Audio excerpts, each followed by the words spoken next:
Hey there, y'all. I was just going hiking this morning. It's been a long work week. I apologize for not putting up a video before now. I didn't do it for a couple of reasons. One, I've been working like a dog, you know. Got to get them taxes in and do my part to support not only my family but also the leeches in Washington and here in Helena, who for whatever reason decided that the working man and woman is nothing more than a tax serf. But the other reason I haven't recorded a video before now, and this is hard for me to say, but well, self-deception has never been a strong suit of mine. I am just utterly disgusted.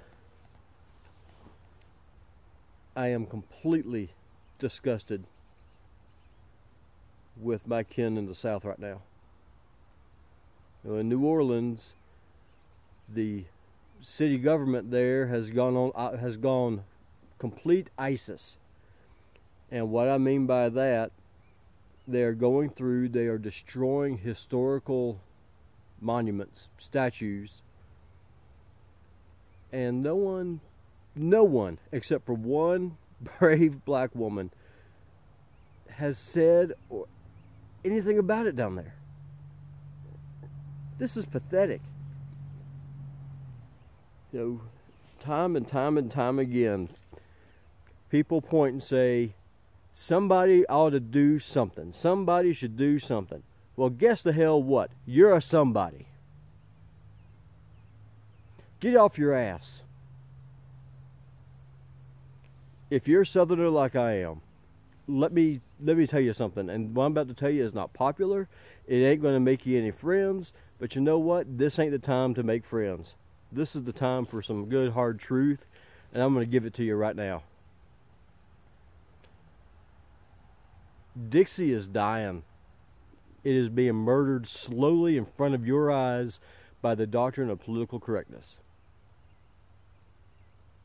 The South I grew up in, the South my wife grew up in, who's a black woman, by the way, in case you don't know.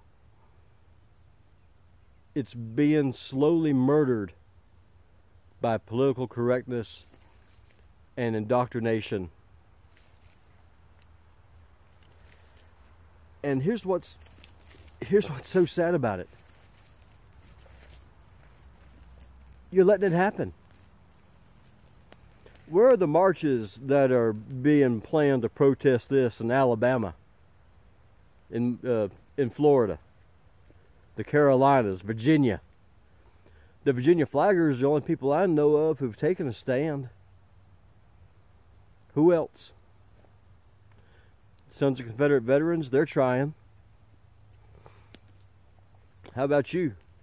The person sitting on your nice, comfortable couch watching this YouTube video. What have you done? Huh?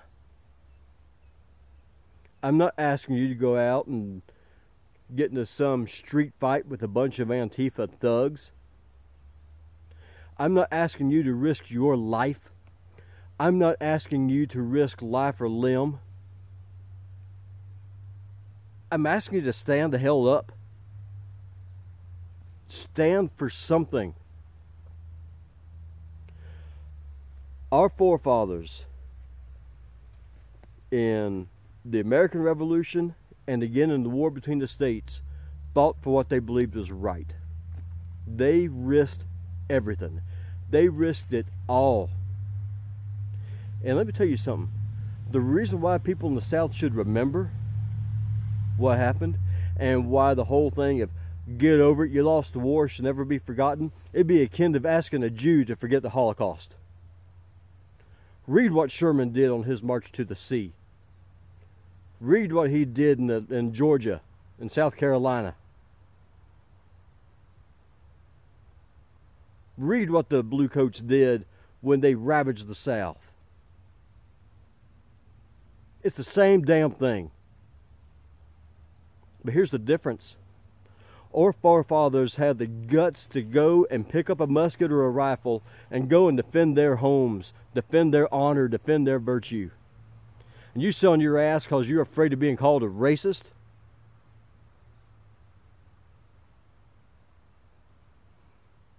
I'll tell you something. Since I've started this YouTube channel, I guess about 6 months ago now, I've had death threats against me.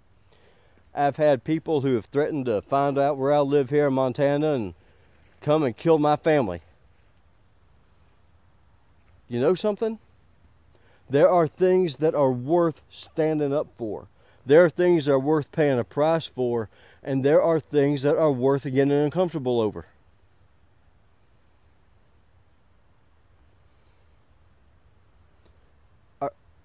Are we really that weak and that timid that we are going to sacrifice who we are as a people? That we're going to sacrifice what we are as a people on the altar of political correctness? Do we have no strength left? If so, we're not worthy to remember the names of Stonewall Jackson, Jeb Stuart, or Robert E. Lee. Because we're not worthy of their memory. Let me tell you something. If you think schools are going to teach you, they're not going to.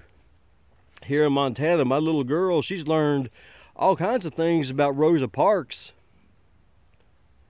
Except the fact that she was a communist. They leave that part out. And the biographies that they teach, oh, the glories of the civil rights struggle. Don't get me wrong. I appreciate the stand that she made. It would have been illegal for me to have married my wife in the South 100 years ago. It would have been illegal for me to have my kids. But let me tell you something. All the bad doesn't wash out the good, and all the good doesn't wash out all the bad. You have to teach history honestly. You have to teach it fairly. If you don't, you're not learning history, you're being indoctrinated. And that's what the hell's wrong with you. You go to public school and you don't bother picking up a book. You don't learn the true history about it. Let me ask you a question. Let's compare notes here. Which dictator is guilty of the crimes I'm about to tell you about right now? Bashar al-Assad or the American dictator? Let's talk about it. Let's talk it through. Which dictator ordered his armies to completely and utterly destroy cities and towns that their army encountered, whether they were defended or not? Which dictator expelled members of his own government, banished them? Which dictator threatened to have members of their supreme judicial body arrested whenever they didn't rule his way?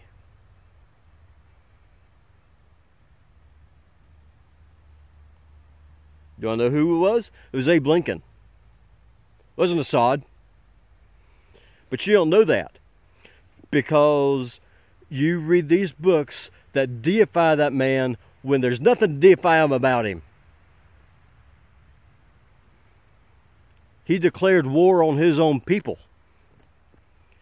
Over 600,000 of his own people died in the war that he started. But you know something? You don't know about that because you learn about Abe Lincoln as the great emancipator. And you put him on some pedestal right up under Jesus himself. And they do that to shame you. They do it to make you ashamed that you're Southern. They do it to make you ashamed of your history. They do it to make you ashamed of your heritage. Well, by God, I'm not ashamed. And I'm going to speak up. And I'm going to raise hell. Let me tell you something. If I wasn't 3,000 miles away, my ass would be down in New Orleans right now protesting, and they would have to drag me to prison before they would tear down any more of them statues. But New Orleans ain't the only place. All over the South, in towns and cities, there are debates. There are debates going on about whether or not we're going to expunge and repudiate Southern history. That's exactly what the Taliban does, people. Now, Afghanistan, I guess about 5 years ago now, they blew up a bunch of statues of Buddha because they didn't like it. And rather than address the history of the people who were there, they decided to erase it. And I've said this before, and I'll say it again right now. When you erase a people's history, you erase a people. You do not deserve to be called an American if you will not stand up off of your ass and risk a few bad words and defend who you are and where you come from. Stand up. Stand up and be counted. And if you can't do that, at least support the people who will. Donate to the Virginia Flaggers. Donate to the Sons of Confederate Veterans. Get involved in groups. Help organize. Do something. Do something. You are losing your country and you don't even realize it.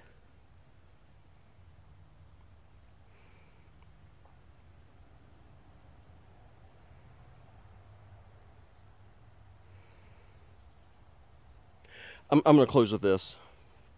If you can't tell, I'm pissed off.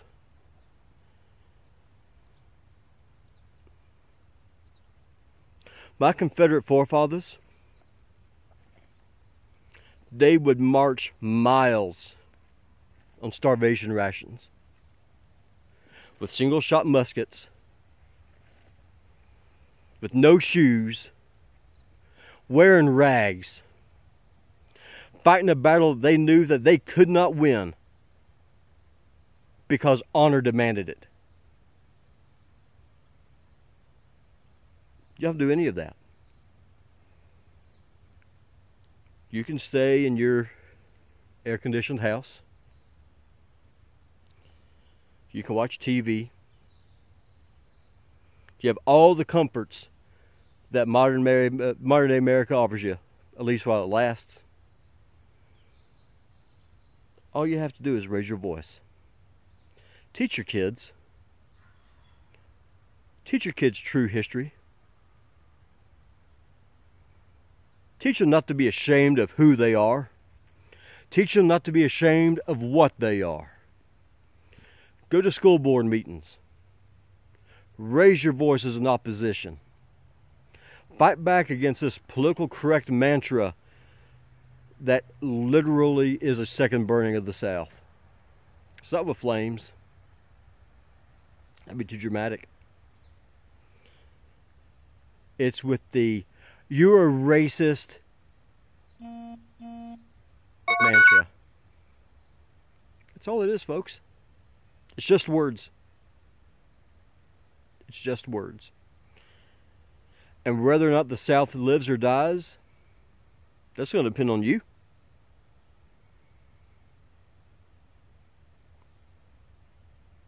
You can see where I've chosen. You can see what I'm doing. Can your friends and family say the same about you? Are you going to stand up and defend your home? Defend who you are? Defend your heritage? Defend your culture? Or are you just going to all be bulldozed away? And then you're going to look around whenever they start erasing everything else and say, what have I done? Because if you think it's going to stop with the history of the Confederacy, you're mistaken. There's already movements that are going on right now about expunging the Founding Fathers because some of them are slave owners. They're going to use white guilt to erase the idea of America, just like they are using the idea of white guilt to erase cultural identity in Europe. Is that what you want? If it is, just keep your damn mouth shut and don't get involved. But when that happens, don't you come bitching and crying to somebody else because you decided to commit cultural suicide. You decided to end it. You're the one. You're the one who refused to take a stand when you actually can make a difference.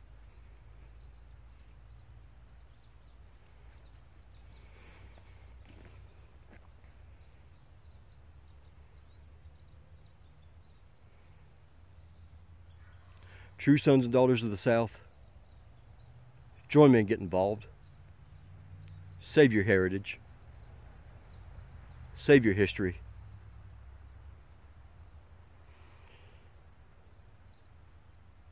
I don't think we're going to get another chance, folks. Time's almost up. Like I said before, Dixie's time before your eyes. Are you going to let it happen?